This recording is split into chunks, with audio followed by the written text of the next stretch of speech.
the first person that ever gave me any money in ISKCON was Prabhupada. After I had a child, it was the first time I ever got any money anywhere. It was from him. He gave me $50.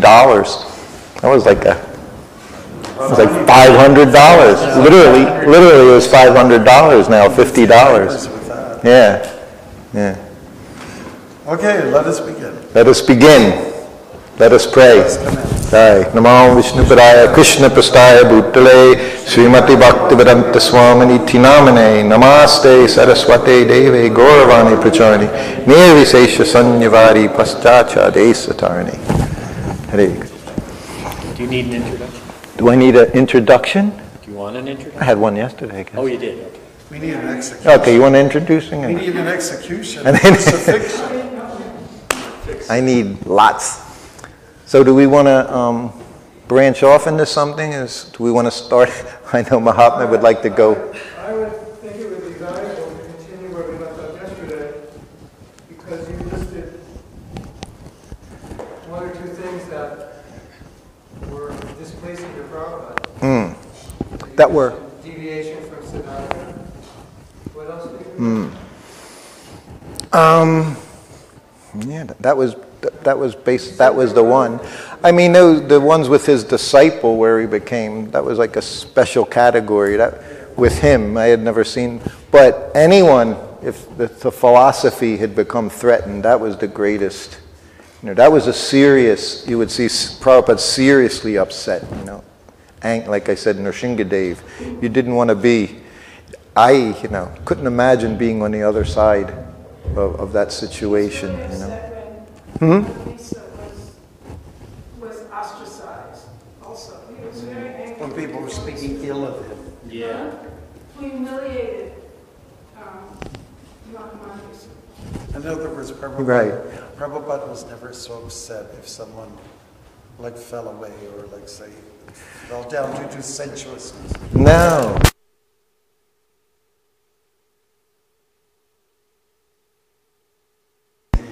Just like his guru said, who was it? Maharaj, they said, was, stealing. He said, well, you're going to have to pay someone anyway to do the service. It wasn't good, but it wasn't horrible. But that was, I always tell the story of Gaur Sundar. He sold the temple in Hawaii. 1971, I guess, 1970, 71, 72, maybe 71. He sold the temple. The person who had given the down payment and all was, it was Balabhadra, the one with the cows. Balabhadra. Yeah. So he gave him that money back, and he took the rest and he bought a farm on a big island. And the temple was abandoned at the Tulsi plants everything was just abandoned. So Prabhupada was furious, of course. Then he sent, even when I went there with him, when they had gotten the temple on Koala Way, which Ambarish bought the temple for Prabhupada. So first time we went there, this was late 74, and then again in 75. So when he got there in 74, Sudama Maharaj, he had left, he was outside, and he took over the restaurant as his. It was a temple. But then when he left the temple, he just figured the restaurant was going to maintain him and take care of him. So when Prabhupada came to the temple, he was living outside. He wasn't, sannyasi, he was just outside. So Prabhupada said, so the restaurant, whose is it? He said, it's yours, Prabhupada. He said, okay then. That was the end. He kept it, but as soon as Prabhupada said, whose is it? Who does it belong to? So he had no choice. Prabhupada, it's yours. He said, okay, settled. And then immediately the devotees, and I worked in that it was the first Govinda's restaurant in the society. Was in Hawaii, in Honolulu, Hawaii, was the first Govinda's. And at that time, it became the standard.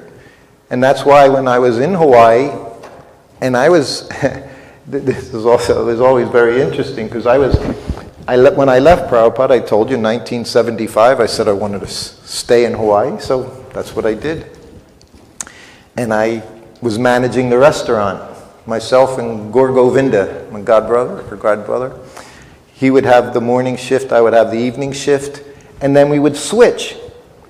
Because evening shift was very difficult. You'd get home 10 o'clock at night, your whole body's buzzing, working in the restaurant, talking to people, so it was hard to sleep. We had that excuse, many times. Back then you just couldn't make Mongol Artik, but you just had to give it a pass, because, you didn't fall asleep till 11 o'clock at night or something. So he immediately turned that over. Then in 75, Prabhupada wanted to go to the Big Island. Now, they had a farm. They had just gotten a farm. So Prabhupada said, I just want to see the farm. And Guru Kripa, who was the GBC at the time, I was Prabhupada's servant. And he said, well, you ain't going. I'm going. That's it. Me and Prabhupada, you're not going anywhere. So, and for me, that was the first time ever somebody just dropped me out. I mean, I was like a shadow around Prabhupada. I was just there. Wherever he went, that was my service, was just be a shadow. And he took it away. So they got there. But all Prabhupada wanted to do was find Gaur Sundar, because he was living on the Big Island. He wanted to see Gaur Sundar. He wanted to sit down with him and speak to him. Now, this was 4 years later. And he didn't get to see him. So he came right back. He never even went to the farm. He had no interest in seeing a farm in Hawaii. I guess he knew things weren't going to last there very long, so, which that farm got sold off a long time ago. So then he came back, and about a week later, Gaur Sundar came to the temple. And if you knew Gaur Sundar, his features, Gaur Sundar, he was astrologically, he was Scorpio. He had these eyes, very intense and very deep, and his eyebrows. Anyway, he had a beard and long hair. So, they reached him, and Prabhupada wanted to see him. And it was similar to Devananda Swami when he went to see Prabhupada, although I don't think he was highly intoxicated like Devananda was. But I'm massaging Prabhupada, and I'm sitting behind him, which half the massage was behind him, so a lot of things would occur, and I would just, be sitting there. So Gaur Sundar comes into Prabhupada's room in Hawaii, his sitting room, where he's getting his massage. Guru Kripa, he's outside in the guest rooms, so he can even hear what's going on. Now I'm massaging Prabhupada. So Gaur Sundar comes in literally and just sits down in front of Prabhupada. And I'm rubbing his back, And Prabhupada just starts a conversation. How are you? I'm okay, Prabhupada. He was just silent. Whatever Prabhupada would say, he didn't say anything. It was sad, because Prabhupada, he said, what did I do? He said, that caused you to leave. He said, what offense? He said, did I make that made you leave? He never said, where's $50,000 you took when you left the temple? He said, what did I do? He says, it was a cause for you to leave. He said, how can you, what do we need to do so that you'll come back? And Prabhupada had tears. He was begging him. He said, tell me, what can I do? He valued him so much. Why? I mean, it's obvious. Why? Why did he care so much? He had done so much. He had done so much for Prabhupada. His wife, Govinda Dasi, they were with him from 67. They were his servants. They opened up temples. Prabhupada just wanted him back. Come and do your service. The in-between thing, it didn't matter. None of it really mattered. It's just part of material life. It's just part of us being less than perfect. But he didn't say anything. And Prabhupada was crying. So then Prabhupada finally said, okay, you can go. So then he got up and left. And I'm still behind Prabhupada. I'm just rubbing his back. And these weren't even uncommon things to witness day to day being with Prabhupada. But it was always Prabhupada just reaching out to them. So then he left. And Prabhupada just said, he's a big rascal. He said, but I love him. That was it. And that was the end of that conversation.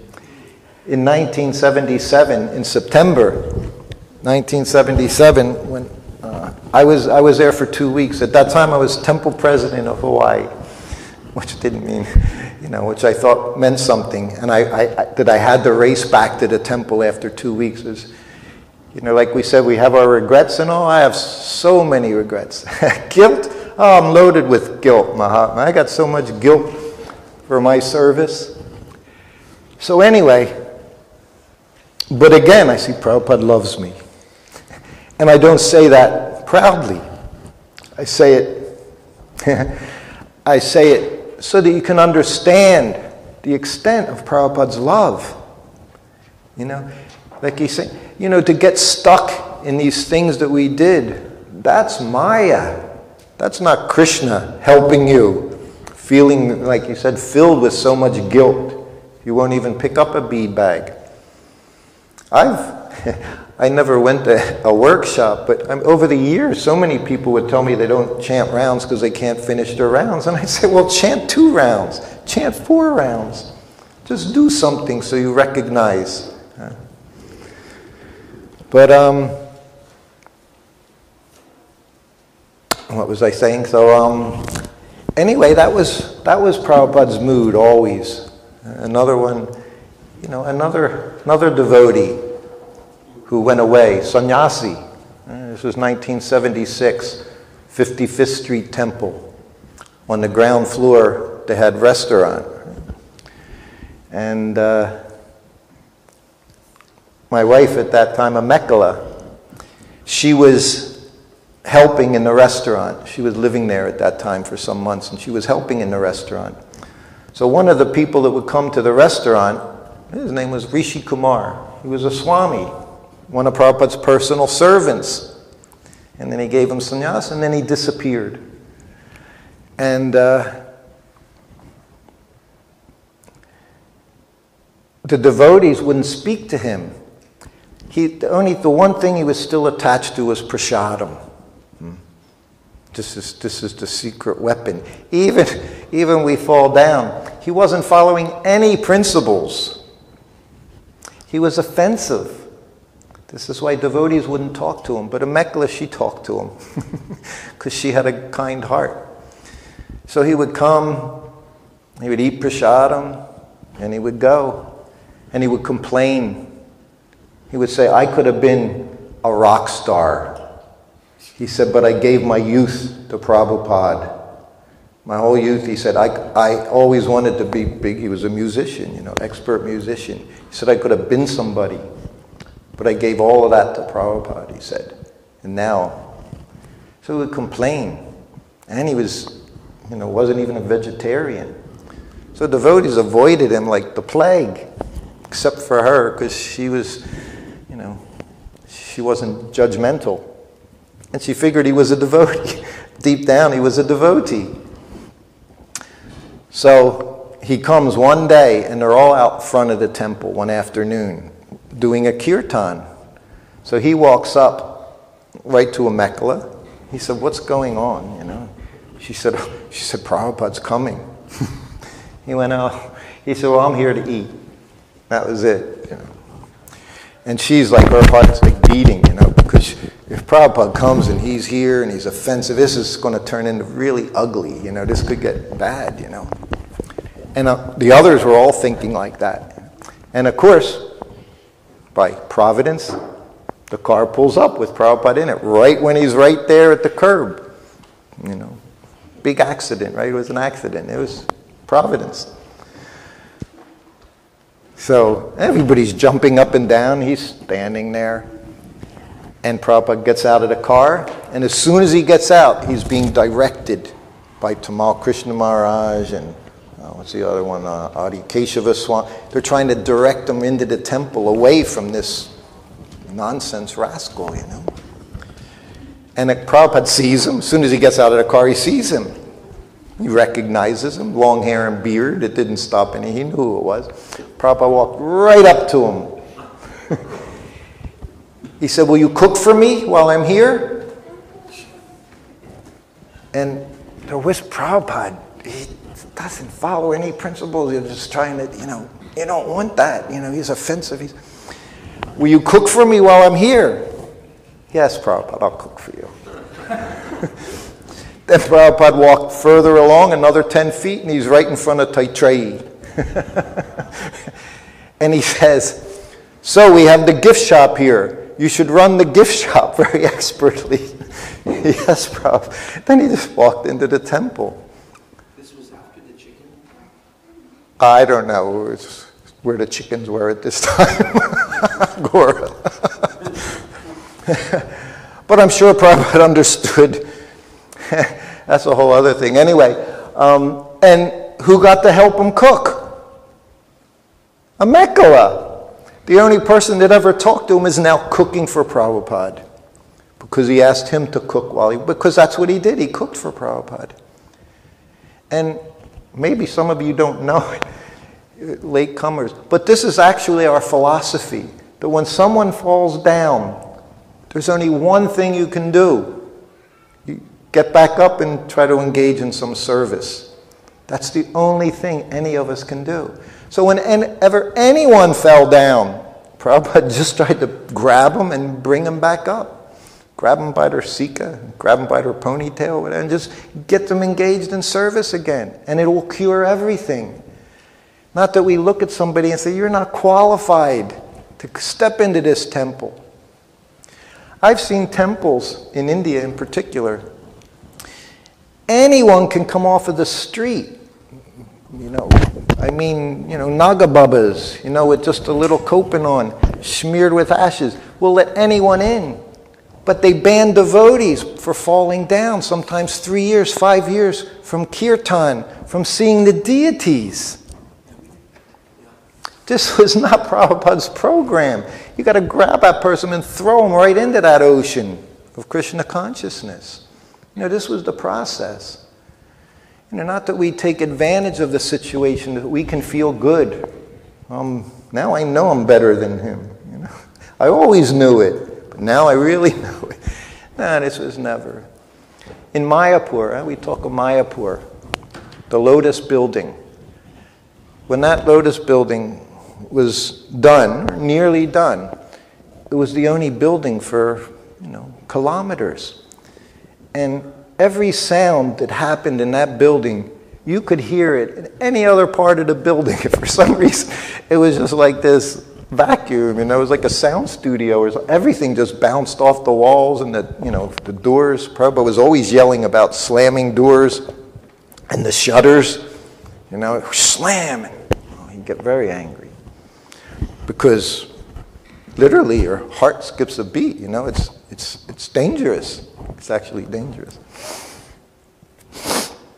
So when the festival came in 75, there's 500 Westerners, 500 Western devotees, maybe 5 Indians, there for the festival. It was a huge festival. Brahmananda said, Prabhupada, it's costing $500,000 to bring all these people here to the festival. Is that a good idea? We should spend so much money for a festival. Prabhupada looked at him. He said, how much does it cost to feed you in your lifetime? Most of these people don't know Brahmananda, I guess. He was about 300 or so pounds. So Prabhupada's point was, it's cost many, many thousands of dollars to feed you. But we feed you. This is our sustenance. Prabhupada, he developed these temples for us to go to regularly. Not to live there necessarily, but if you go there, you can become very inspired by being in the Dham. take inspiration. Then you go back for preaching. See, this is Prabhupada's movement. Everything was to help you in your preaching work.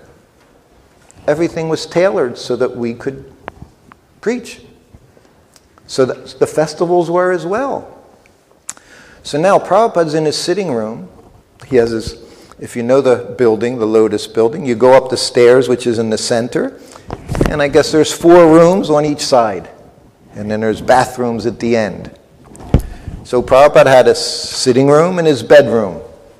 The other rooms were left vacant because that was Prabhupada's side. The other side was filled with GBCs, sannyasis, temple presidents, whatever could fit in there. So one afternoon, the bell rings and I go in. And Prabhupada says, "Tell them to be quiet." He's talk, he can hear all the noise, all the talk. He said, "Everyone is gossiping." He didn't say, Prabhupada, when he would speak, and he used this word often, gossip. He wouldn't say everyone's talking, criticizing, fault finding. He said, everyone is talking gossip. He said, speaking nonsense. He said, tell them to chant or be quiet. He's telling me to go into a round of GBC men and tell them to be quiet, you know. And so I always, you know, and I should have just gone in there and said it just like he did, but I never did, you know. I would just say, you know, Prabhupada's, you know, can hear you all, and he's saying, please quiet down. I might have said he said gossip, but that's what he said. He said, all they're doing is gossip. He said, tell them to be quiet. Yes, Prabhupada. So then the next day, his godbrother comes. Now we're talking to him, not his disciples, his sannyasi godbrother, younger godbrother that lived there in Navadvip. And he started saying things. He went in. And when he left, Prabhupada called me in. I wasn't in there, and of course they were speaking Bengali.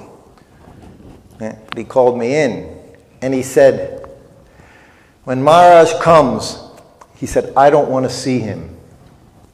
He said, it's all he does It's gossip. gossip.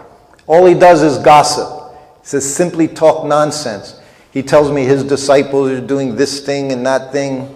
You know, in this mott down the road, this is going on and that's going on. He said, I have no interest in hearing this. He said, if he came here and talked about Lord Chaitanya's pastimes, or he discussed philosophy and preaching, he said, I'd be very happy. He said, but he just gossips, speaks nonsense. He said, I don't want to hear this. He said, I don't want to see him. When he comes, I don't want to see him. Imagine, he's telling this to a 23-year-old kid about how I'm supposed to deal with his godbrother. I couldn't even approach my godbrothers and tell them what Prabhupada said. Now I'm supposed to tell, if he comes, I'm supposed to say, I don't know. I don't even know how I was going to deal with it. Didn't take more than 24 hours. I'm sitting outside Prabhupada's room. That's what I did. I was serving dog by the door. Most glorious position. And he's walking up the stairs. I'm here to see Prabhupada. I don't know if he said Prabhupada or Maharaj or Swamiji. I'm here to see him. Fortunately, it was like 2 in the afternoon. Prabhupada was resting. I had the perfect answer. I said, oh, okay. I said, but he's resting. I said, told him, cannot disturb when he's resting. He told me, whenever I come, he'll see me. I'm here to see him. And I said, yes, yes. I said, but he's resting. So now it's getting a little, and he's getting loud, and I'm trying to be, you know, respectful. And Prabhupada opens up his bedroom door.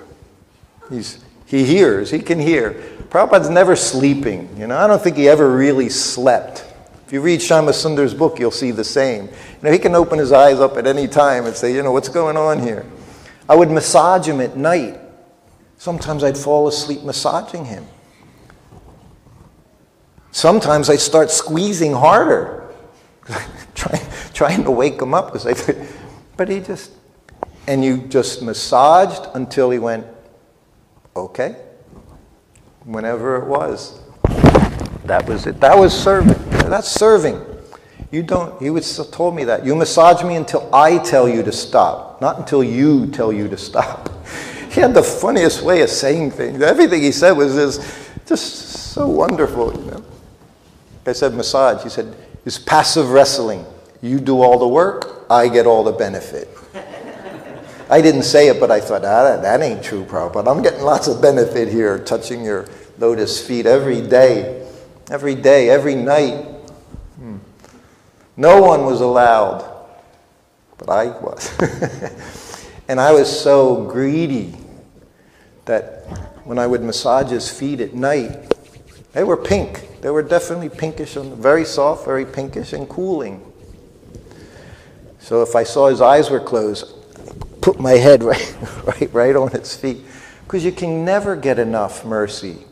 That's the first thing. That's the first thing to learn in Krishna consciousness. Prabhupada trained me up very well. When he offered you something, take it with great gratitude. Because he's offering it to you. Otherwise you keep saying no until he makes you say yes, which is just a big waste of time. And not nearly as much fun as just grabbing what he gives you, you know. He's giving us everything. So he comes up the stairs. Now Prabhupada comes out the door, and you got to try to have a visual. So I'm going to stand up for a second. Oops. Now he has no shirt on because it's Mayapur and it's 110 degrees, and he has his dhoti. Now he rests in his dhoti. So he puts a fresh dhoti on right before lunch. So now after his lunch, he takes rest in that whatever he's wearing. So now his dhoti's like really disheveled. And he comes up, appearing like he had been sleeping. You know, he's kind of, and he's fixing his dhoti. Oh, Maharaj, very nice to see you. Come in. And I'll be right there. He's going to the bathroom. So he walks to the end and goes and uses the bathroom. And Maharaj and I are sitting in front of Prabhupada's desk in his sitting room. And I can just, you know, like they say, you cut it with a knife. He's just waiting to say what I did to him, you know. And we're sitting there. Oh, thank you. And Prabhupada comes in, big smile, smiling. Now, Prabhupada, what did he tell me 24 hours before? He never wanted to see him again. Had his big smile on his face. Welcome, Maharaj, come in, sit down. No hugs. Prabhupada had brothers he hugged. Krishna Das, Baba. Oh, they'd embrace, laugh. That's all they did was laugh. As soon as they would see one another. There were no dandavats, no obeisances. They grabbed one another. And they hugged and laughed and talked. But now he came in and Prabhupada went behind his seat and immediately, Swamiji, your disciple here, I came to see you, he wouldn't let me in. Told me I couldn't see. Prabhupada looked at me. He said, I told you, whenever Maharaj comes, you let him right in. I said, yes, Prabhupada. I offered obeisances and left. It was one of the most happiest moments of my life, you know. Prabhupada used me. He lied right in front of me, you know. And he used me in that way, and it was so nice. But he didn't want to hear that nonsense. But he was willing to associate to try to improve his situation. He was willing to sit with him and try to help him. But he expressed his feelings, and he expressed them to me. The importance of not talking nonsense, of not gossiping. What's gossip? Give me, within our ISKCON framework, what is gossip? What do we mean when we say gossip? Anyone?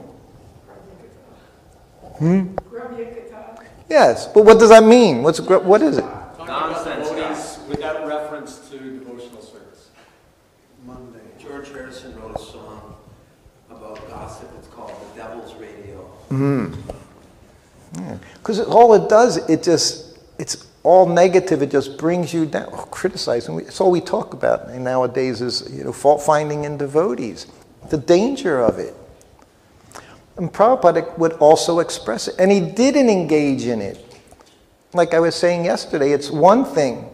Prabhupada would chastise. And then the next moment was totally gone. We described, right, the pure devotee, like the tortoise. When he needs to do something, his senses go out. When he's done, he just takes them back in. For us, it's not like that. Our senses are always so agitated. But with him, he did what was necessary, and then he would pull back. I had a flash of something I wanted to say right away. For him, it was for devotees to waste their time. That's what is all you're doing, right? Like the frog, you're just calling on death. It's not anything useful, certainly not helping us advance in Krishna consciousness at all. So whatever isn't, you have to reject it. So it means we only deal with what's within our world of activities, what our service is. Depending on our service, we all have activities we perform. So that was what the concentration should be. I said to be with the pure devotee wasn't easy. I didn't find it easy in my own little way. I remember in Mayapur one time just going down into this so-called kitchen. And we didn't have 1973, 4 or 5, and there were no kitchens. I remember they had this little stove. You would fill it with kerosene. It was a kerosene stove. And that's what they were cooking for 20, 30 people on one little kerosene stove outside in Mayapur. The austerities that some of Prabhupada, most of Prabhupada's disciples went through has allowed them a certain situation in their lives by Prabhupada's appreciation. But you can't just jump into that.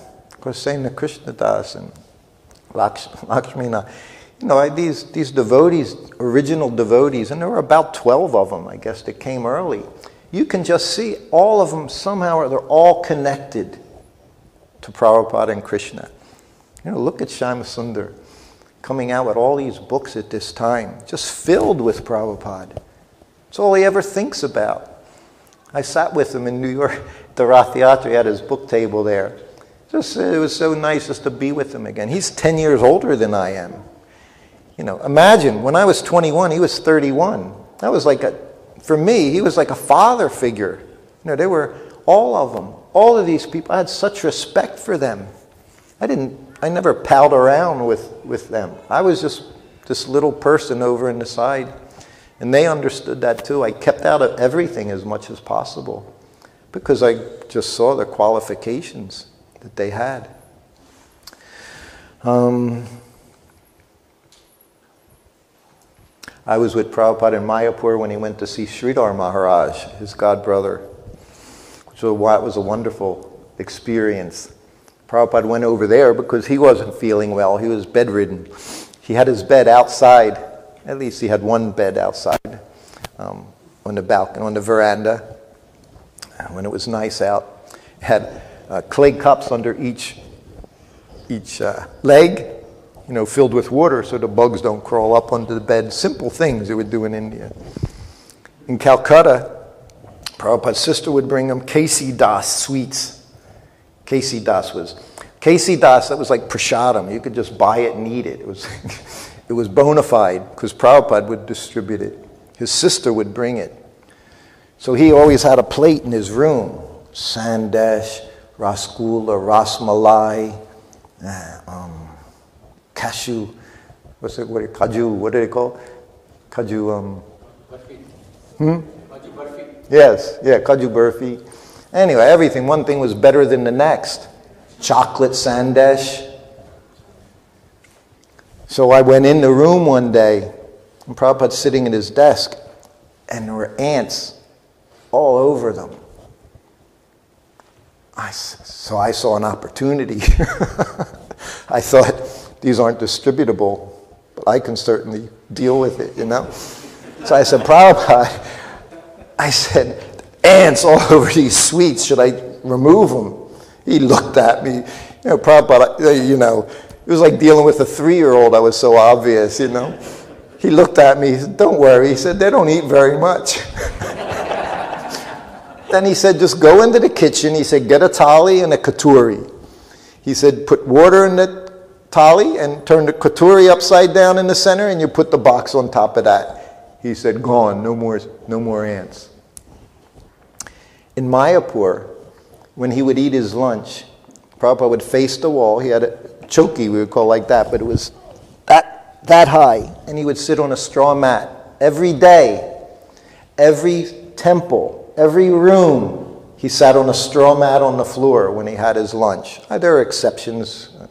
Ilikai, he sat at a kitchen table in the motel room.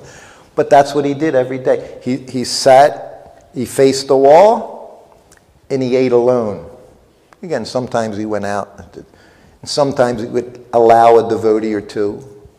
Amen. But not at lunch. That would be an evening thing. And he would just sit there and eat. And Prabhupada, he didn't ever rush. He actually, you would watch him, you could see he would honor prasadam with everything, not just food items. Everything was like that. To see him put on tilak. You could go into ecstasy to see him say Gayatri. Everything he did, you could see, it was with full consciousness. He was doing it consciously. As he's eating, ants, they know every day, they know what time lunch is too. They have conscious. So every day at lunchtime, they start the whole army, and they're coming up. And they're already on his table, but they wouldn't touch, they wouldn't go onto the plate because they were Vaishnavas, Vaishnava ants. I'm very serious, this is true. So be at his plate and he'd be eating, and Prabhupada would eat like in sections. The first thing were chapatis. See, which that's not, Bengali, they don't even bother with chapatis. You just get the big pile of rice and things all around, and sabjis all around, mixing it in. And Prabhupada was a mixer. He would mix. But starting out, it was chapatis. So when I put his plate down, everything is rice, dal, chapatis. The rice was in a katuri with a lid on it. And one puffed up chapati on the plate, which he would immediately break off a piece and start to eat. So then you run back into the kitchen, you make another chapati. It has to puff up, a little ghee on the top. You run back in, you slide it on his table just in time.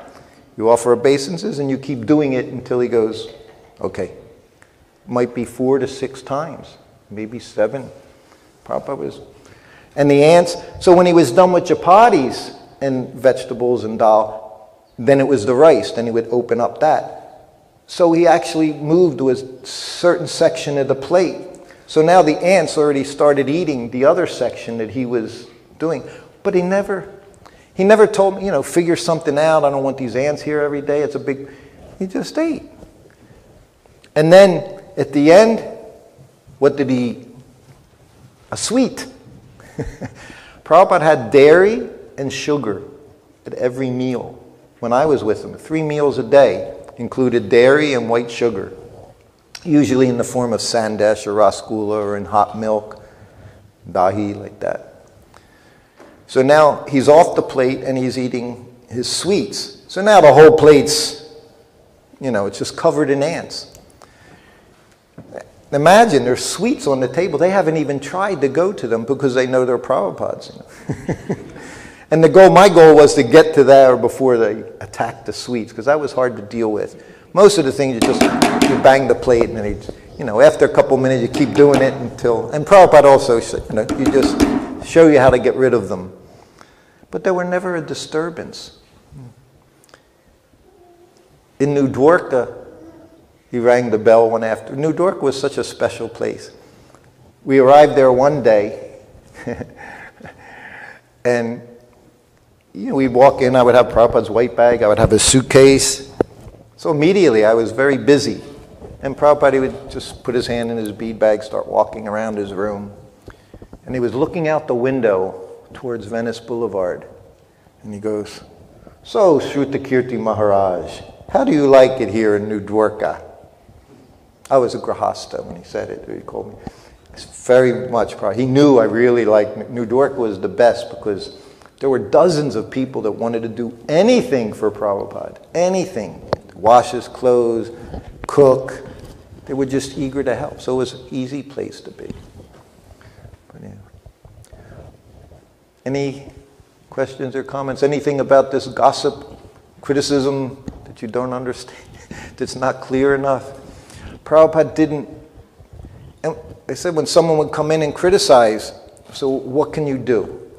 And never would he just listen to what then said. Then he would have to hear the other side of the story. Prabhupada never passed judgment without an investigation. Not because he heard some gossip, somebody said so-and-so just did this or didn't do that. No, he didn't buy into gossip. He would inquire. So, how is everything? Like that. You know. And then he would deal with it. And then it was done. Again, finished. He moved on. He was in the present. Bhaktivinoda Thakur, many of you know that. Bhaktivinoda Thakur, one of the famous stanzas in his poetry, forget the past that sleeps, of the future ne'er dream at all. Live in times that are with thee, and progress you will call. That's to be here now. And that was Prabhupada, he was always in the present. He dealt with things in the present. I was in New Zealand when massaging Prabhupada. Massaging was a wonderful time. Things happened during massage. Prabhupada would do his mail. So there was, you would hear whatever is going on in ISKCON because those letters are getting read to them. Very exciting to be with Prabhupada.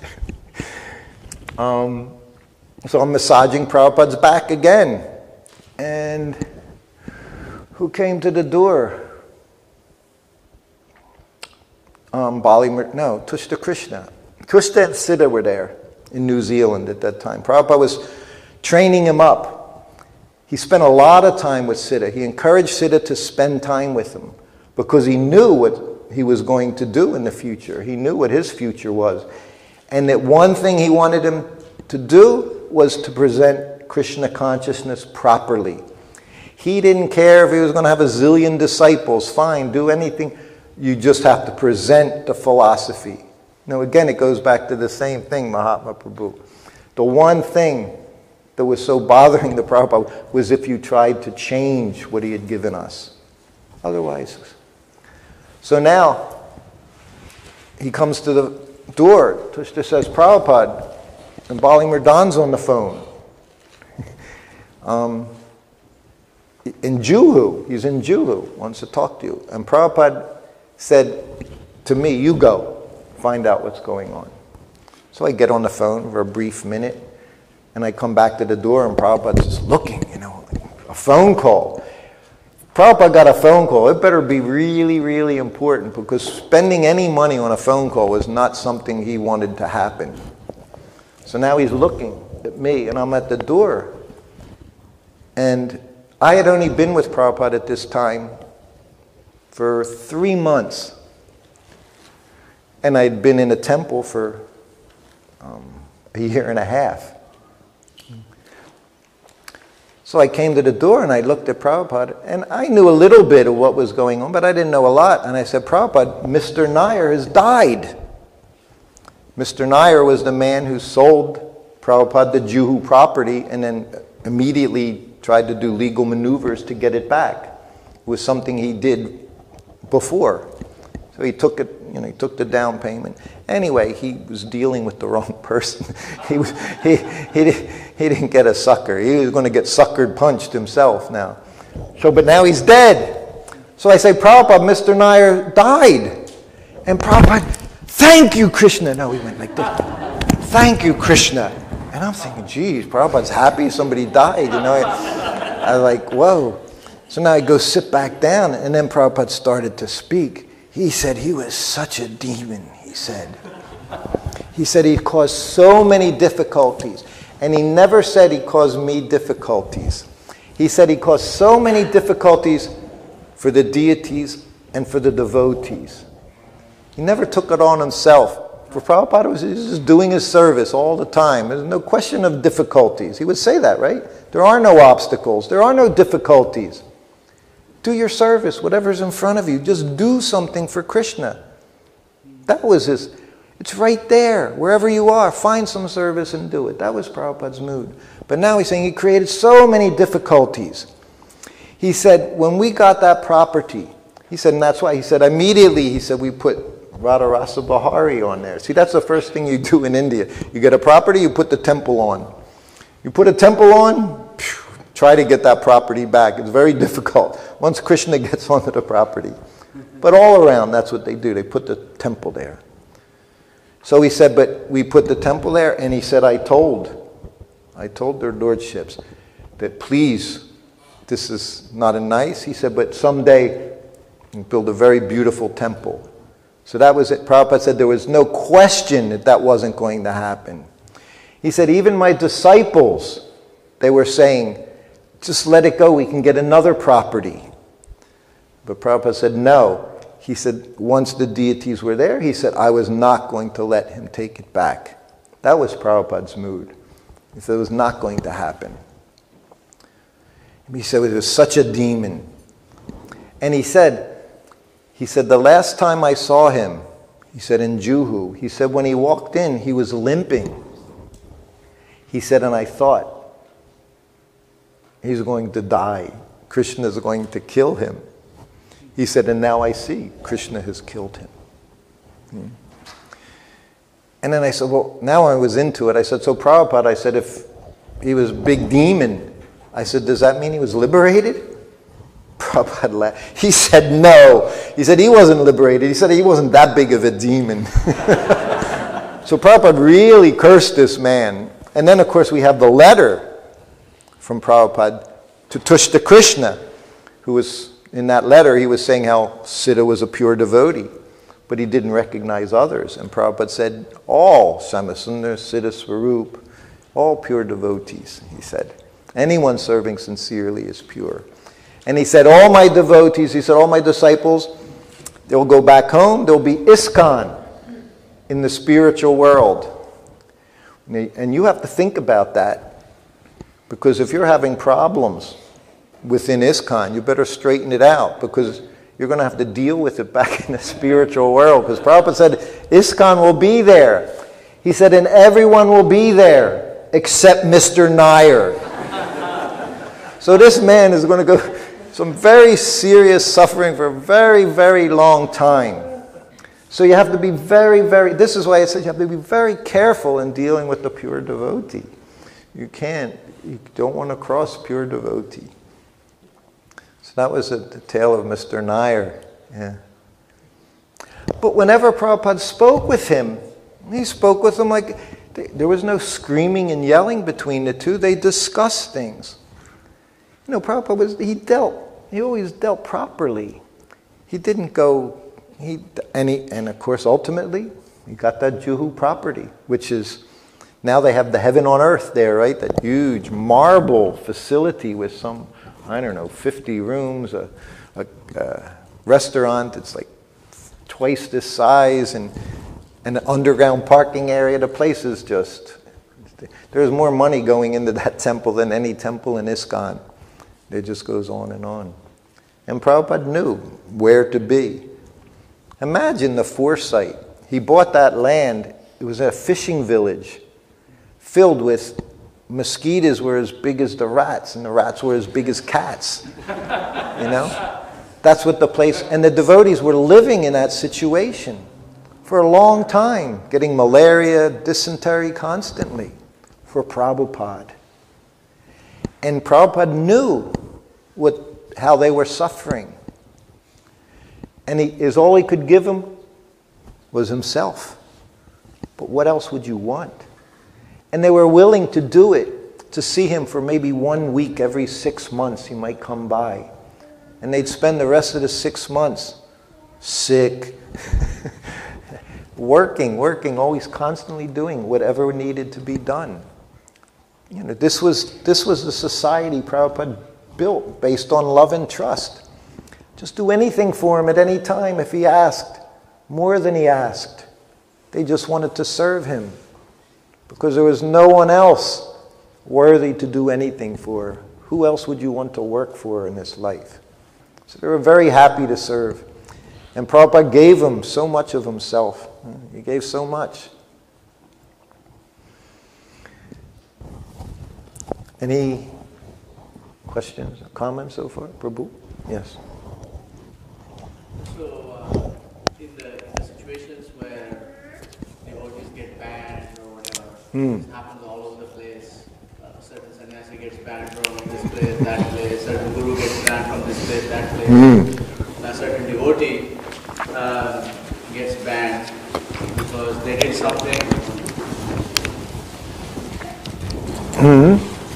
Because they did something that could potentially hurt this cause. That's the reason why in many cases this stuff happens. In some cases it could be that they didn't follow the rules or they did something, they crossed somebody. So we see that you're saying that ISKCON is Srila Prabhupada's body, you're going to have to sort it out. But basically the organization in some cases is kind of acting in a bureaucratic manner. We have to, personal way. No, the key is to rise above the Kanishta Adhikari level, where is all we do is make distinction between good and bad. Prabhupada is all he saw was the good part. Again, if we want to follow Prabhupada, we want to be like Prabhupada, we have to become like that. We have to learn. Like Mahatma says, everybody's got problems. You think, and to see them, you see the happiest householders, the big smiles on their faces. Everybody on Facebook, you never see anyone with a miserable face. You think they're never miserable? Everybody always has this happy life playing with cats and children and whatever food they eat. No, everybody's suffering and in denial about it. So we have to rise to a platform where we, like Prabhupada, where we want to assist everyone. There are certain services, there are offenses devotees make where you certainly want to keep them out of certain situations. But still, the only cure for anything is to accept devotional service. But if one falls down, it doesn't mean we try to jump back up to where we used to be. Maybe we need to clean toilets for a few months or years or something like that. Whatever it requires. But we also have to understand, like in the Bible, but for the grace of God, there go I. I could very easily be in any situation of different people that might have been banned over the years. And it's unfortunate. Some people are banned just for calling for an accounting of, where the money's spent month after month in the temple, which is supposed to be transparent anyway. So there's a lot to deal with in a society. But what is... But the question is, yes. So we have these young people who are basically actually contemplating or like getting so deep into these services. And if I'm in a sort of mentorship position, it's like I almost have to tell them, hey, you've got to stash something away for yourself here, because if something goes wrong, the organization is going to kick you out.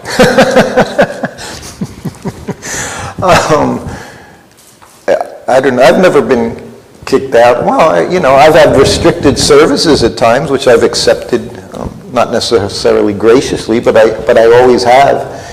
And I know last time when I was married, after my wife died, I married a younger girl who's an incredible devotee, bringing me back to Vrindavan. I see it as all Krishna's arrangement at this time. But I sat back for basically 5 years before I decided to kind of try to get out into the audience again. Like I say, this is my first big trip in, 10 years. I'll be traveling for 5 weeks, but it all just happened. That's what I mean. Krishna arranges things, and then you just go along with however things manifested. Like I said, I'm going to be in Radhadesh for Radhastami. It wasn't, as far as I know, I had no idea what would happen. As a manager, your job is to figure out how to cure the diseases, how to facilitate people in service. That's the position of the manager, despite their shortcomings. You got to figure out how. Prabhupada, in the temple, like even now, you'll find spots where Prabhupada says someone comes to the temple, you can gradually bring him up to the temple standard. He even says not that they have to chant immediately 16 rounds. And that, but the problem is, because so many Kanista Adhikaris in the temple, as soon as they see somebody's not doing what we're doing, what do? They go right to you and start saying so-and-so is not doing, that's how it goes. So then it's trying to preach to everyone on every level how they're supposed to deal with something. Like when Bali Murdan got together with the Toyota lady who wasn't a Toyota lady. Prabhupada chastised the senior devotees. He said, you saw what was going on. Why didn't you do something? He had to send a team, 3 investigative committee. Well, they were just devotees that were sent there to find out what the others down below were saying, what was going on with the management. So Prabhupada criticized his senior men. Said, why didn't you bring this up? Why didn't you deal with this? Why did you let it happen? Because he said, be like me.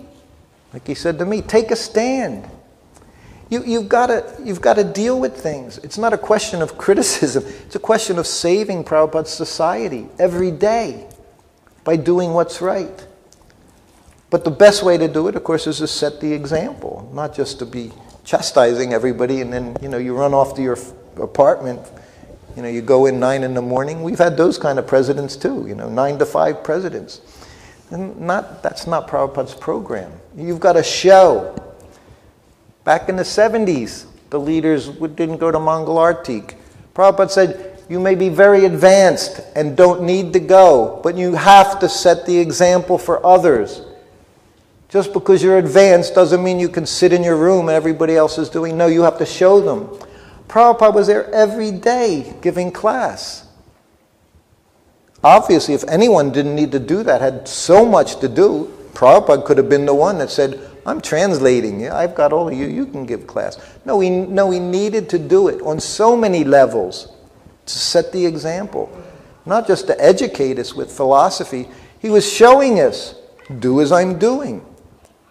Every day, 3 Gayatris. Every day. He didn't miss it. Every day, the morning walk. Speaking. And the morning walk that's how he could find out what was going on in the world. How to blend it in while he was giving his purports. He would find out from devotees things that were going on, how things got dealt with. So he knew. And then he would tell them how to deal with the situations. He was always educating it. And at the same time, what was he doing? He was taking care of his health. Prabhupada spent an hour morning walk, hour and a half afternoon massage. At least, after now I'm saying 3 hours of massage a day. How much time is that? That's 4 hours. And he did it so that he could be healthy to do his service. That was his first consideration. What's the first thing on his list of rules and regulations? Health. What was next? Yeah, chanting. 16 rounds. Yeah, you're 16. But before that was health.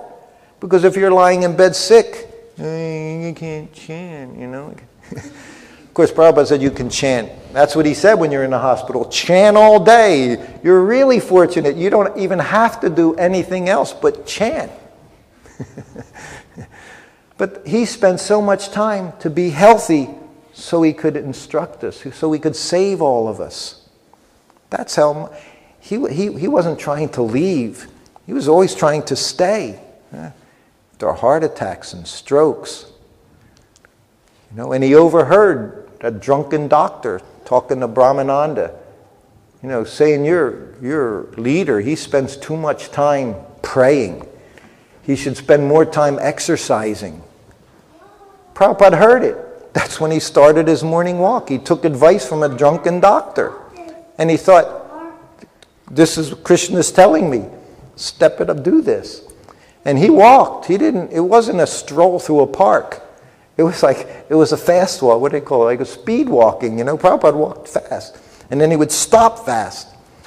And nobody else stopped fast because we didn't pay attention to him. We were just off in our own, trying to hear. In Juhu, Paramahamsa and I, walking on the beach, sometimes 2 miles. He had 3 different stops. Every one he passed, you'd think, oh no, now we got another 10 minutes each direction. Then he'd go to the next one, and you're like, geez. People didn't go on the morning walk because they would get tired. His disciples, his 25-year-old disciples, they'd get tired. And they think, how is he doing this? I always got a kick out of his cane, which I could never figure out what that was for, because, you know, he used it, but he never really seemed to use it. But I guess it was part of his paraphernalia. Fortunate canes. So then he'd turn around, and we'd see 747s flying out of the airport to the west. And we'd be, when is Prabhupada leaving this place? You know, when is he leaving India? Just couldn't tolerate what hundreds of them were tolerating. You know, we'd be in and out and spend a month, and it was just trying to take care of Prabhupada. It was so difficult. But they were tolerating, and we're looking at the planes saying, well, geez, when is Prabhupada leaving? Because he would keep extending his stay when he was in Juhu. So then finally, we're all in Hawaii. Oh, it's heaven on earth. Prabhupada said, if there's heaven on earth, it's in Hawaii. It's been my base for the last 4 years. So now he's on the morning walk one morning, and he's talking to all of us. And he's, Prabhupada, what happens, you know, if someone, they don't complete their Krishna consciousness? And he's, Prabhupada, well, you know, he said, of course, it never stops. He said, then next life you take birth in an aristocratic or a pious family in India. He said, and then you continue. So as soon as we heard the word India, myself, Paramahamsa, and Nitai are thinking, oh man, you got to be kidding. You know, we're doing all this to take birth in India next life? Yeah, no, very scary. I had malaria 3 times in 2 years. Dysentery. Dysentery was like, you know, you would literally never go within more than like a minute away from the nearest place you could squirt. You know, it was so bad. Where was I? You were in Hawaii. Oh, we went to Hawaii. And now we have to take birth in India, in some pious aristocratic family. So now we all get into the car. We have the driver in the front. I think it was Guru Kripa. And Prabhupada's sitting in the front seat. He usually sat in the back, but now he's in the front. So now he's got 3 clowns in the back. Me, Paramahamsa, and Nitai, all meditating on this taking birth in India. We thought we were that good, you know, that our next life we were going to really get some activity going, you know. And they're poking me. I'm the guy. Sruta, you got to talk to Prabhupada. Do we have to take birth in India? You ask Prabhupada. And I was never the one that liked to ask questions, because then you're in the line of fire. Then you're opening up, you're admitting. Your question automatically says, you've got this problem, even if you put it on someone else, like saying, like the devotee who said, Prabhupada, they say, the Christians say that the Bhagavad Gita was spoken within the 2,000 years of Christianity. And Prabhupada immediately said, why do you think like that? No, Prabhupada, I'm not saying that. But someone has come, yes, why do you think like that? So if you ask the question, you better understand what it is you're asking, because you're exposing yourself. You know? We're already exposed, but to do it publicly and have to deal with it like that publicly was difficult. But I asked because Prabhupada. So in the walk you were saying if you know, one falls down, they don't complete, and they come back next life, take birth in an Indian aristocratic family, you know, pious family. Yes, Prabhupada said, yes. He said, they have that will happen. He said, I said, Prabhupada, do they have to take birth in India? Oh, no. He said, now we have this international society. He said, anywhere. He said, I was like, Jai, Prabhupada. I'll take mine in Hawaii, thank you very much. If I'm going to have a next birth, let it be somewhere nice, you know. No freezing, no deathly heat, you know. Make it a nice aristocratic pious family in Hawaii, please. So then we were all happy. So this is what it was like to be around Prabhupada. We were, Prabhupada said, it was God, brother, Prabhupada, we're all just your puppets. Prabhupada said, yes, but I want you to go like this, and you're going like this. I had a friend, the marionette, it's all controlled like that. And what's the difference? And Prabhupada went, I want you to go like this, and you're going like this. That was exact. But this is what he dealt with all the time. You think everyone was doing what he wanted? He accomplished, like he said, we were like monkeys. We were like monkeys jumping around. But he was so empowered. We could do things. Even me, I was a temple president. I didn't know anything. We were bringing in $40,000 a month in book distribution. We had a restaurant, and everybody was just acting, just wanting to work together. They actually cooperated. I remember 1977. Pramarnava came in. He died a few years ago, huh? Pramarnava. Kirtan, one of the all-time Kirtan leaders. Srutakirti. He said, why don't we do a Rath Yatra? It had never been done in Hawaii. I said, yes, do it. It's what I learned from Prabhupada. Somebody would come in with an idea. Prabhupada would say, do it. He didn't take it on for himself. Like he was coming in, let's do a Rath Yatra. And I said, yes, do it. I said, Prabhupada coined that, it was stolen by Nike, that do it. Definitely, because he was saying it, I don't know when it came out with Nike, but it wasn't 1971.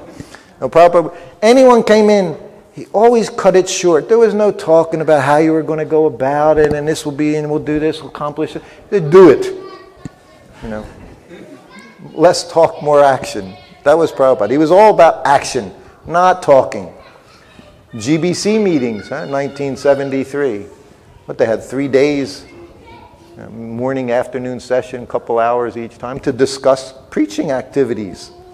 That was the meetings. I was there in those early meetings. 12, the chosen ones. the apostles. They were all the GBCs. And we had one godbrother. His name was Bhakti John. You all know Bhakti John? Bhakti John. His name was John. He was Bhakti John, and he became Bhakti John. And he was described by some as a tall ghostly figure. He's like a hobgoblin. He was very tall and thin and kind of... I saw him at Rath Yatra this year. He's doing well. So he came up to me. This is in Mayapur during the GBC meetings at the festival, 1975. Shruta, he said, I don't trust the GBC. He said, I don't know what's going in there, and I want to know what's happening. I really like to know what they're up to because I don't trust them. And I said, there's no way you can go into the GBC meeting, I said. He said, I really like to go. And I'm like, well, I said, every day, at the meeting, I walk in with a plate of sweets, sweet balls, give everybody a sweet. That's also part of our movement, huh? Anyone comes, if you don't give them prasadam, you missed your opportunity, you missed your service. Everyone you see gets prasadam. I was on the plane the other day, I told you that 77-year-old woman. I had a bag of dried fruit I had offered to Govardhan. She didn't want to buy anything. So I said, I'm already eating it. I said, you want some dried fruit? She said, yeah, that looks good. So I gave her some prasadam from my thing, Well, we do that. We give prasadam to everyone. Where was I? I'm sorry. Oh, yeah. So Bhakti John took up. I gave him the plate of sweets, and I go in with him. So now, there was another, the GBC were there. Gursundar, he was there at that time, so I'm not sure when it was. Gursundar and Siddha Swarup were both there, and they were good buddies. Siddha was a Hawaiian guy. We say they're local Hawaiian types, even whether you're Hawaiian race or they say kama'aina, which means you were born there. You have certain attitudes, like they say they have their aloha spirit. Some will say, yes, like Tulsi Gabbard, she has a aloha spirit. Well, they also have another side, locals. The women, they say like Titas. Titas they're like Kshatriyas, warriors, and they're also, their language can be pretty coarse. Siddha Swarup, he's known in his lectures, he'll use 4-letter words and things. He speaks very graphically and very down to earth to people. And he's been incredibly successful doing it. He has a lot of Shakti. So, Siddha and Gursundar, they're talking. And they're arguing. There's no meeting going on yet. And Prabhupada's sitting there. It's a small room. So they're talking, and even they're using, hell with that. And while it's going on, Prabhupada sees Bhakti John over there at the side. And he goes, that's how you don't go this, Prabhupada go, like that. Come here. So Bhakti, he comes. And Prabhupada's sitting on a cushion on the floor. Now Bhakti John's next to him, and I'm right there. So Prabhupada looks at Bhakti John. He said, you've been with us since the beginning, yes? Yes, Prabhupada. He said, you were in New York, right? He said, you were there? He's just having a conversation. They're screaming and yelling. Others, I guess, are wondering what the heck is going on. And now Prabhupada's having a conversation with him. He said, you were there at the beginning, right, on 26 2nd Avenue? Yes, Prabhupada. He said, you remember? And in the back, we stayed in the back. Yes. He said, do you know what the rent was when we were there? No, Prabhupada. He said, $62 a month. 26, 62. He went 26, 62. Everybody's wondering, what the heck is Prabhupada doing? And these two, because is he saying something? Is he pointing? What's he doing? And he just had this, totally just, that was Prabhupada. 26, 62. He found it very amusing. And I guess he found the whole opportunity to do that in front of everybody amusing. With Prabhupada, there was a lot. Imagine, you have this program now. 4 days, 5 days. If you can pull it off for 4 or 5 days, you've done well, right? I'm going to Atlanta, it says a week. I said, you can't get people to come to a program for a week, outside of the Ukraine, otherwise forget it. Everybody's got work, they got lives.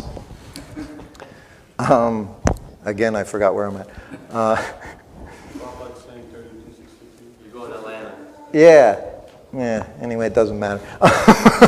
Yes, I'm going to Atlanta, so you can't pull that.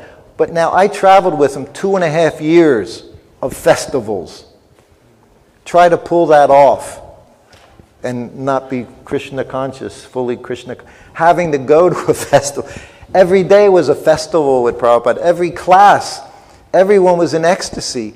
Now you're traveling with them all the time. Sometimes you're feeling some, but it doesn't happen every day. You're not going to continue to do that day after day after day after day after day. At least many of us didn't. I observed it in myself and pretty much everyone else that was ever with Prabhupada. We all had an expiration date.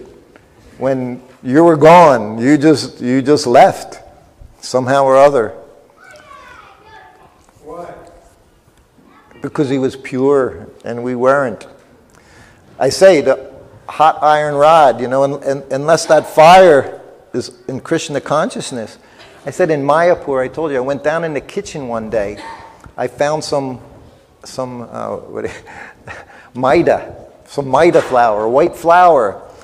I added some yogurt, put a little sugar in, made it into a dough. I made donuts. I fried them in the ghee. Found the thing of powdered sugar. I threw them in the powdered sugar, shook it up, went up to my room and ate 8 donuts. 'Cause I just had to enjoy. And, chanting wasn't enough for me. I wasn't absorbed fully in the chant. So I just needed to enjoy my senses. I remember at the manor, they would bring the gifts, they had in England. They would bring the clotted cream and Devonshire cream and this, and honey with the what do you call it in it? The comb, the honeycomb in it. I remember eating like a little jar it was, But it was the whole jar with the honeycomb, just sitting and eating it. Huh? Confession time. No, but this was it. But, you know, I was with Prabhupada 24 hours a day. No one else did that. Well, not even the servants after. People had time things. Prabhupada told me when I went to Mangal Artik in L.A., and he rang his bell. The only morning before 5 o'clock he rang his bell because I went to Mangal Artik. So he knew I wasn't there. So he rang his bell, and he rang his bell, and nobody else would answer the bell because I answered the bell. Till finally Pradyumna got up, and they would sleep. He answered the bell. And Prabhupada said, "Where is Srutakirti?" I don't know, Artik. Get him. So I'm at Artik with my godbrothers who made me go, you know, said, "Don't worry about it. Prabhupada never calls you, right?" I said, "No. Come to Mangal Artik. They're ecstatic." That sounds good. So halfway, Prabhupada wants to see you when he's really mad. I've heard those words. That was another mantra. Prabhupada wants to see you when he's really mad. That's another one of the mantras, you know, that were floating in my head. So now I know what's going to happen. I go up, I'm offering obeisances. I've been ringing this bell for hours. Where are you? I said, "Prabhupada, I went to Mangal Artik." "You have no business going to Mangal Artik. You have to be in your room 24 hours, he said. "What if I need something?" "Yes, Prabhupada." It was the only Mangal Artik I went while I was with him. And I was in Maya because I went to Mangal Artik. I was the only person in the whole society that was in Maya for going to Mangal Artik. You're all in Maya if you don't go. But I was in Maya because I went.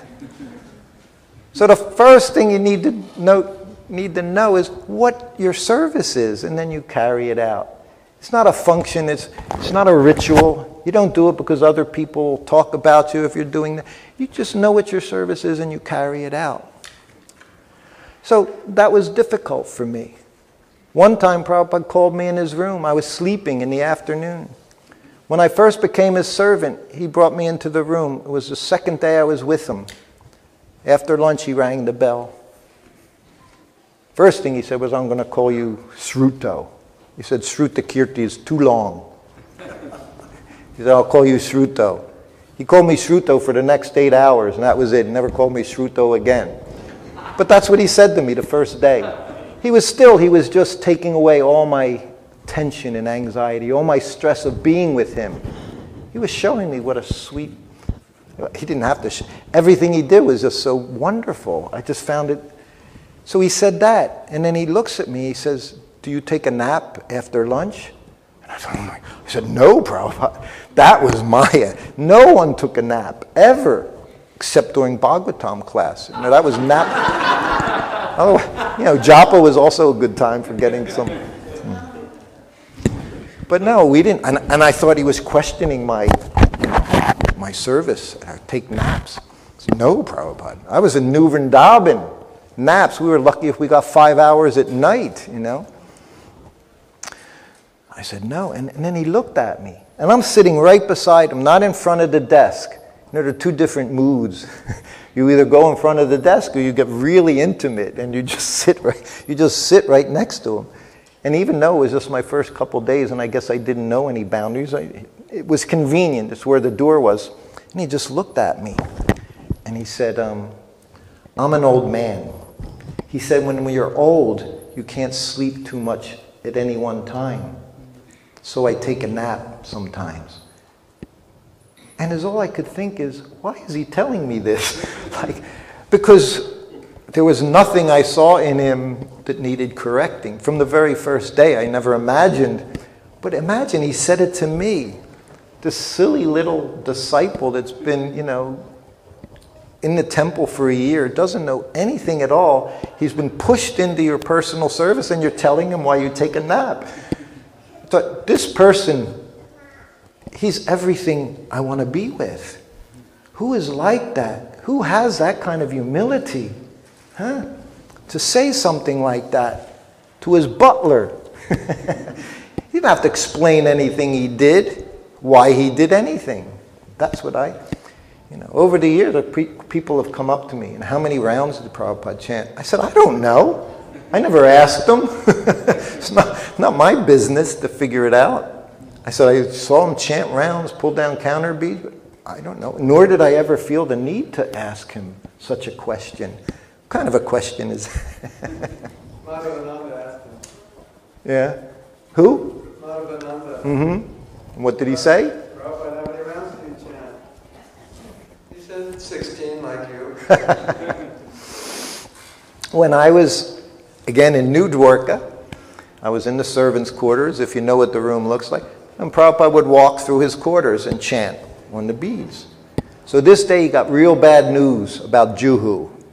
So he's walking around, he's chanting. You can hear Prabhupada chanting on his bead. You could hear his beads in the bead bag. He's chanting so determined, such determination. And he would walk, and I had a little room, bedroom, like 6 by 8 feet or something, 2 meters by 3 meters. But never closed the door. No, there was no need for private. And I never even thought about closing the door. So the door is open, and Prabhupada would walk around and chant. And I was in there doing something or nothing, and he stopped. He said, when you're in anxiety, he said, you chant very loudly on the beads. He said. And he said, it's very easy, he said, to finish your 16 rounds. That's what he said. He said, as a grahasta, he said, I would chant 4 rounds in the morning and 4 before each meal. He said, in that way you get your 16 rounds done. He said, and if you don't chant those 4 rounds, you can't eat that meal. And he laughed. He said, then you'll get your rounds finished. He said, so even as a grahasta, he said, it's a very simple process to get your rounds done. One time, also in New Dwarka, I walked into his, I don't have counter beads on there. That's Maya. I walked into his room. Prabhupada he had his feet out. Prabhupada would put his feet out under the desk. They would peek, So you'd offer obeisances and you'd just see them, lotus feet sticking in your face. So I offered obeisances. He rang the bell. I offered obeisances and walked in.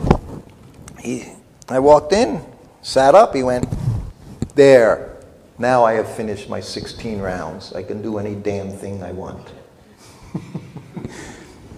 Then he thought I could go. Just wanted me to chant my 16 rounds, damn it. That's what it's talking to me. Prabhupada was personal. And if you were fortunate enough to be with him, he would help you every step of the way. And one afternoon, he again rang the bell. I said, huh? And I was sound asleep. Traveling, it was difficult. Like coming here, 15 hours of flying, 2 planes, 3 airports, no meals or horrible meals. Driving here. Detours. But Prabhupada, you couldn't do that. So he rang the bell. I was sound asleep. I was dreaming. I was in dreamland, REM movements, the whole thing. I was out. I heard a bell. I don't know how long. Of course, Prabhupada let me know it was years. Been ringing the bell for years. Sometimes he would say years things were going on. It was an emphasis to let you know how, and you can imagine each time he does this, he's probably you're going to hear more and more. The longer the bell rings, the more you're going to get to hear about what you're not doing. So I'm on the ground offering obeisances. I'm exercising my eyelids, to look proper when I get up. But he's already screaming at me.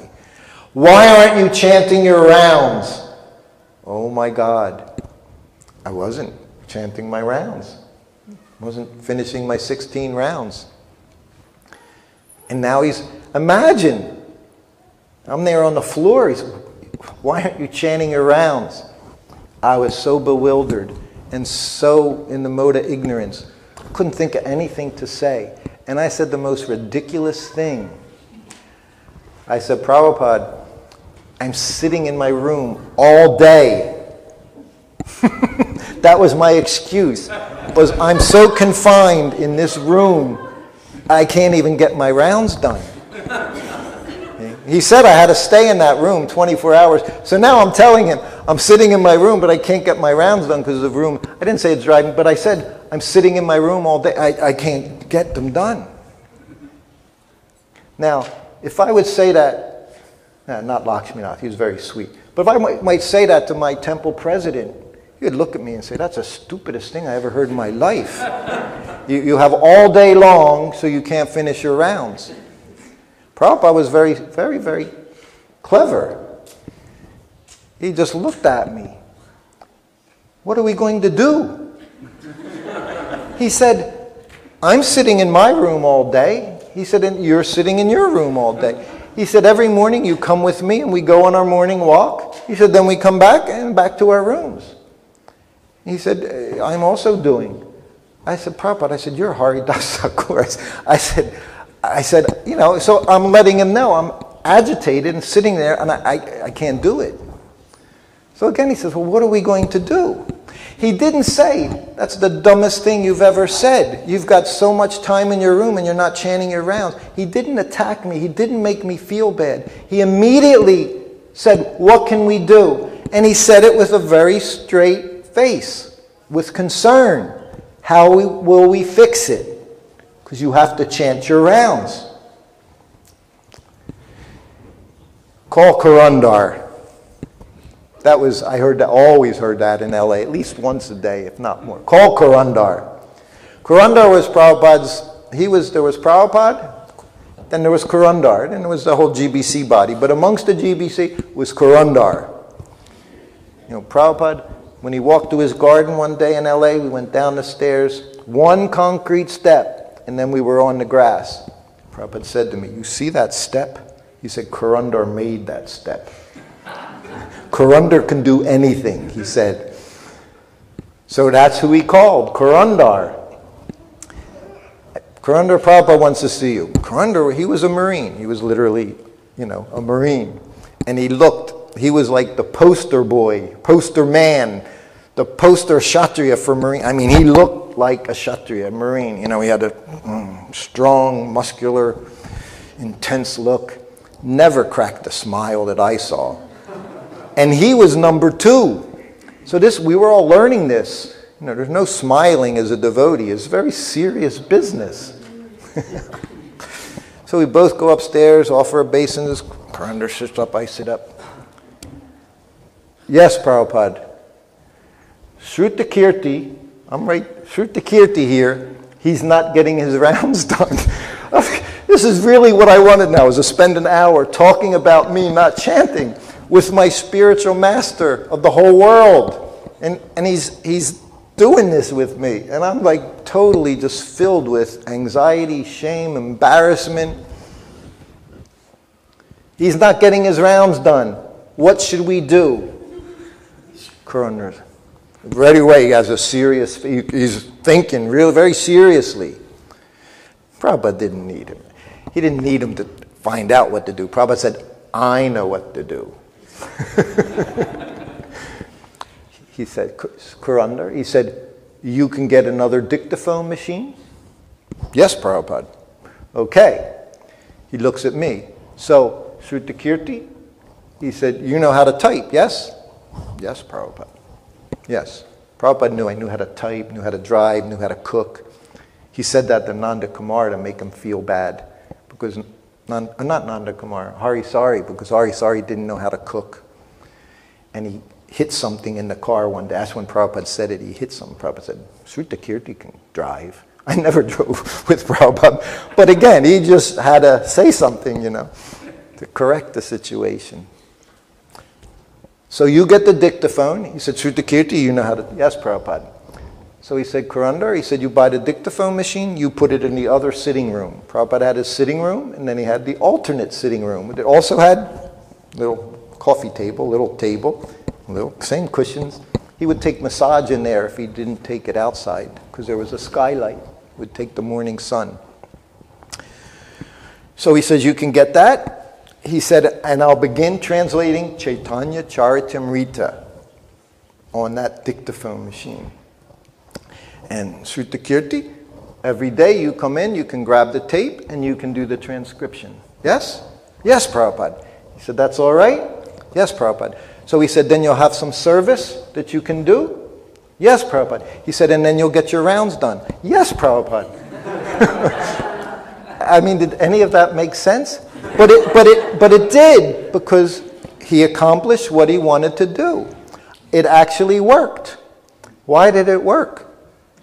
Because he cared. It didn't matter what would have happened in the course of that 10 minutes.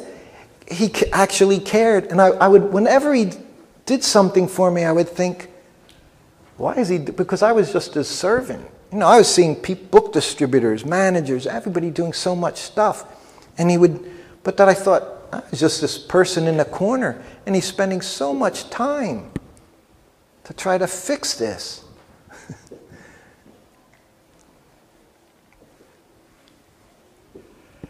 The next morning I went in, and that tape was there. Prabhupada translated Chaitanya Charitamrita. I was the cause of his starting. By not chanting Hare Krishna, I implemented Prabhupada in beginning Chaitanya Charitamrita translation. So I came in the first day, and I'm thinking, the first thing I thought was, oh my God, I have hours of work. I got to get my rounds done. It was like the most bizarre thing that clicked in my head. You know, it's like you saying, you don't have to chant, right? So I chanted. So Prabhupada said, I'm going to give you more to do. And I thought, great, now I can chant, because I have something to do, you know, right? Things in motion stay in motion. Things that are steady, they don't go anywhere. That's what I was doing. Just sit. I'd go in there and sit. After lunch, I'd sit in my room. So now he cured it. So we're on the morning walk. You know, I have almost 2 hours. I'm chanting away. You know, I got the microphone in this hand, and beads in there. I'm chanting. I go home, I'm chanting. I got to do this translating work. I felt so proud. Prabhupada's engaging me. So then the second day I go, there wasn't any tape there. Nor the third day. By the fourth day, I didn't even bother looking anymore. But I was chanting my rounds again. When I joined, I was in New Vrindavan for 8 months.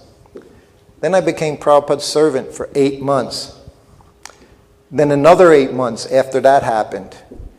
Then I got married and I was away for 8 months. Then I went back with him for another 8 months. And then another. So everything was going in these little 8-month sequences, you know. So what he did, he allowed me, instead of falling away, to get in there. I managed another 8 months before I had my next episode that I had to deal with. But it was all just his love, his compassion that he showed. I just wanted to do it for him. You know. We're all in this same boat. You know, I had such a great fortune of seeing that person all the time. I just can't get it out of my head. But that person is there for each and every one of us. Huh? He's always there. I say, if you're here because he's brought you here. He keeps you here. And you can think it's not true, but it'll be a lot better for your Krishna consciousness if you believe that, because it's a fact. He's the source of everything in this society. He said that too. You Westerners couldn't accomplish anything, he said, if it wasn't for the chanting of Hare Krishna. He said, you've taken so much intoxication, illicit sex.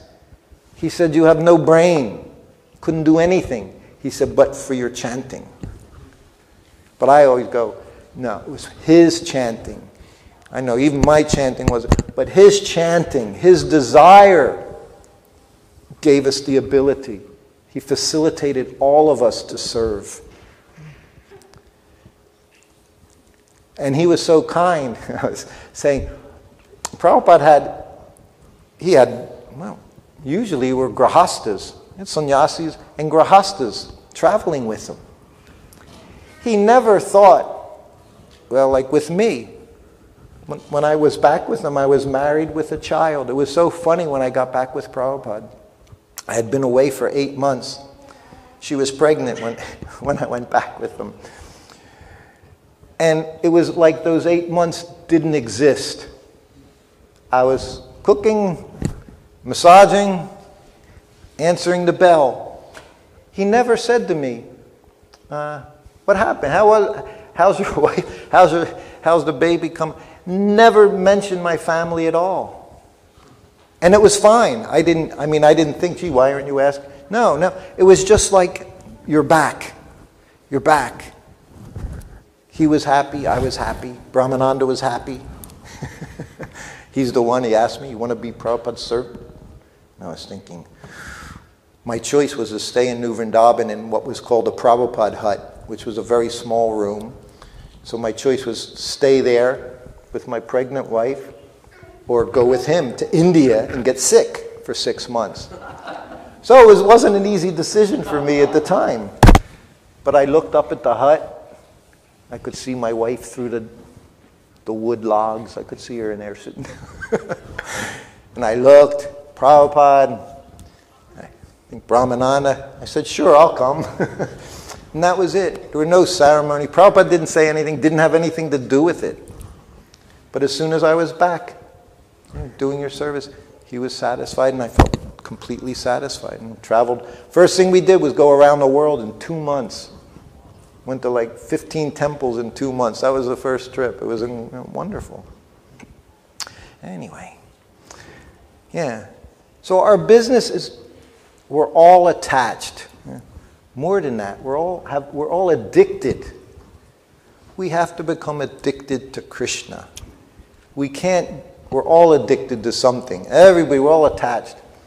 It's not a process. Our process is not one of detachment. It's one of attachment. And the attachments, they just will fall away, right? It's, you keep pouring the milk into the ink. Eventually, it's going to be all milk. Oh, it's very simple. Like we were saying, if you're not content, if you're not advancing, figure out what you need to do. It's all there. Seek some guidance from help. Association of those that inspire you. And Prabhupada can come through in so many ways, huh? Even from a drunken doctor. Prabhupada took the advice. I figured it was good advice. Oh, it's 7:30. Well, I needed that because I told you I don't like tardiness. And where's Krishna Dulal? We got back here at 10 minutes to 6 instead of 5:30.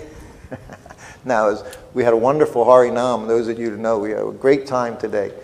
And it was really a nice ending. Krishna Dai was banging on the piano keys and chanting. People were in the street. Cars stopped in the street. They were talking to the devotees on the curb, taking literature and things. It was really, really sweet. I think you should open up a temple in that town. Just do it. Prabhupada said, what do you need to open up a temple? He describes it in a letter. What do you need? If you think, if I'm going to go open up a temple, what do you want to bring with you? Yourself. Yes. He said you need one person. And Krishna. Huh? And the Guru's order, that's all you need, he said, to open up a temple. And that's what we used to do because we had faith. You can hear Brahmananda's stories going to Africa. Huh? Dark part of Africa. Not the bright part, the dark parts of Africa with nothing. Frightened. Fortunately, he was big enough that I'm sure people didn't bother him a whole lot. But he said money would just like fall out of the, not literally, but like fall out of the sky. He would get what he required. I see it everywhere I go. I don't have disciples or anything, but every temple I go to, there's always one person that will say, if you need anything, let me know. If you need this, I always get at least one person, and I think, Krishna is very kind. Because you do need things when you're traveling. It's nice to have somebody give you a little support. But we should always be thinking like this. Especially you need the attitude of treating guests.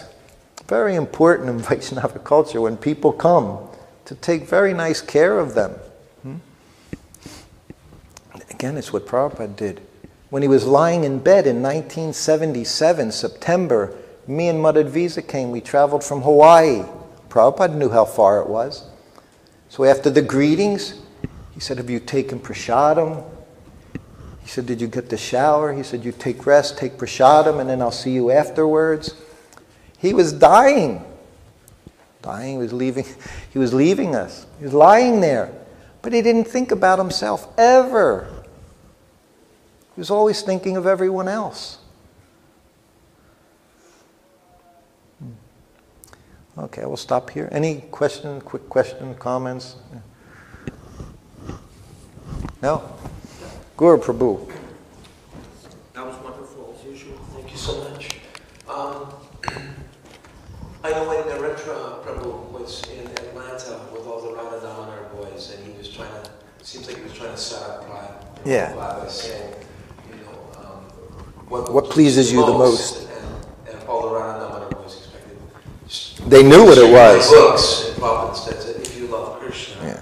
So I remember hearing a story of Harikesh Prabhu many years ago, and Harikesh was Prabhupada's servant or secretary? Both. Both, okay. And so Harikesh Prabhu heard that tape actually when we lived in Ottawa together. He said that Prabhupada told him one day, well, what are you doing here? You know, anybody can do what you're doing, you know, answering letters, cooking a little bit. Why don't you go and do something with your spiritual master? And Harikesh described that when he left, he was completely devastated. I think he even mentioned he should commit suicide. And he was really bewildered. But after some time, he got the idea that, well, Prabhupada loves his books to be printed, and allegedly he was one of the first to start printing books, getting them translated in many, many different languages. And then after some time, he brought different translations in, I don't know, Bulgarian, Yugoslavian, whatever the languages were, and Prabhupada brought Harikesh to him. And he patted his head, and I think Prabhupada was even crying, telling him that at that time you didn't know, that I knew that you were capable of doing something much greater Wonderful, than what you were doing, and he was so grateful. So I was wondering if in the 2.5 years that you were with if there were any moments where you saw that Prabhupada was a special. I'm not trying to set things up here for book distribution. It could have been anything, opening a temple. If you saw certain times where Prabhupada was really pleased with something.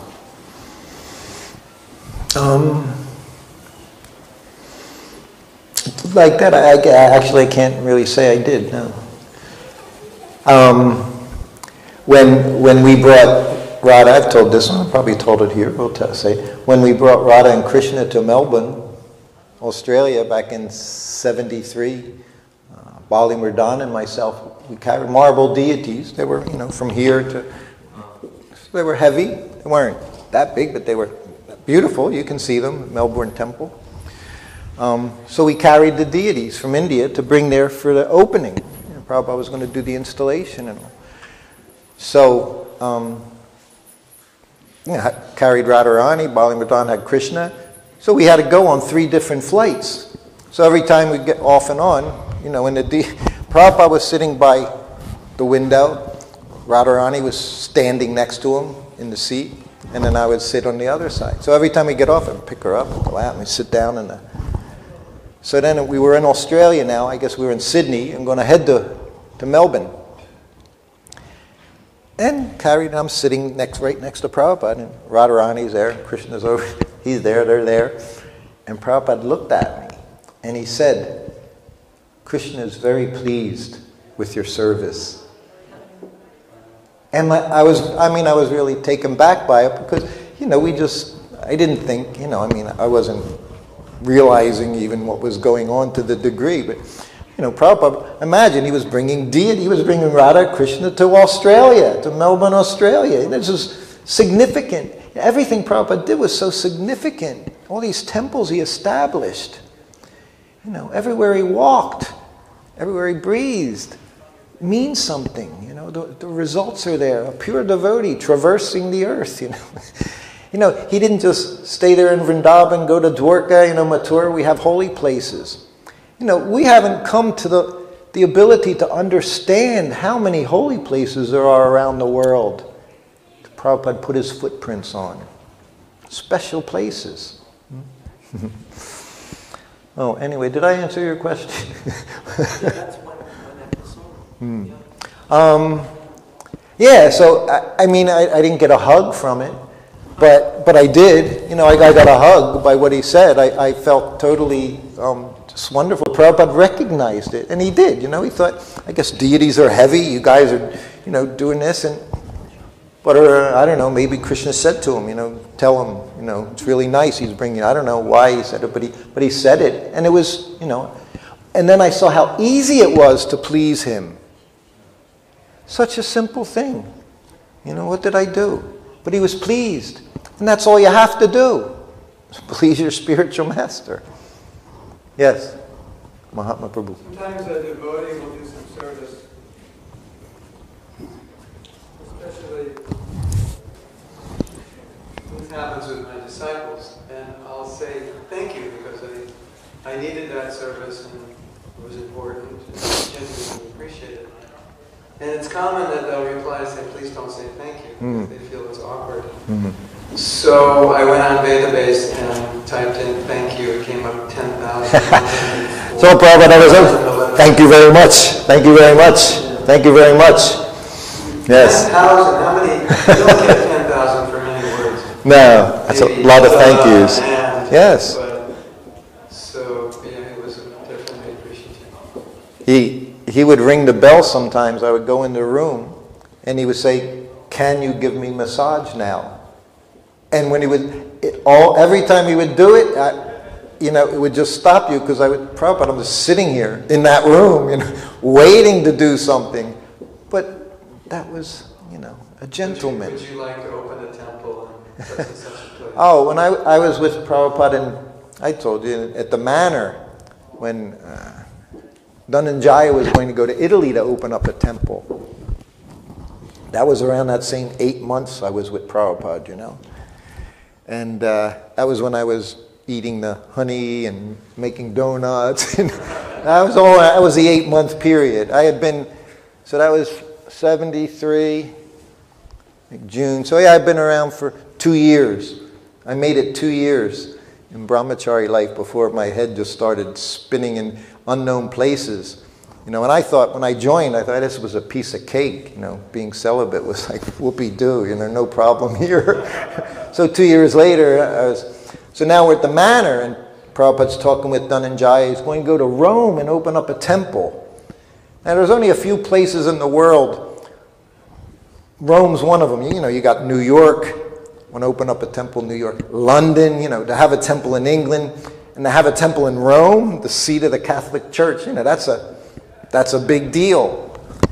And Prabhupada, I'm massaging Prabhupada, and he says, Srutakirti, you're Italian? He said, you want to go with Dhananjaya to Rome? So he called me an Italian, which I mean, I don't know anything about. You know, I was born American, second generation in America. But he knew I was Italian descent, I guess. And I guess he offered it to me thinking, you know, might be a good idea at this time for you. But I immediately declined. It was with Prabhupada or nothing. You know, I said, no, Prabhupada, I'll stay here. And I did, you know. And then he straightened me out when we got to Los Angeles. Yeah. But yes, thank you. That's just, I mean, see, it's a shame that something like that isn't obvious and common sense to us. Even if someone is, you know, under us, like you say, a guru disciple, there's still just to be grateful. Prabhupada was so grateful. He was always thanking us, claiming we were, you know, sent by his guru to help him. He was always so grateful for what we did. And that's what made it work, the gratitude. Yeah, the gratitude is what always made you go back for more and more and more, just to be appreciated by such a person. That was her happiness. Oh, the one last story, how Prabhupada did things, and what did this have to do? It doesn't matter. I was saying the tension that we felt, some of us sometimes, like Paramahamsa and I. He was a Swami then. He was the youngest sannyas in the society. I think he was maybe 19 or something when he got it. That's a whole other story, you know, heard many times. But, geez, I think we should stop here. It's getting late. We have to have kirtan. So we'll save it. We have a couple more days. We can go on. All right. Srila Prabhupada Ki Jai. Thank you very much. Hare Krishna.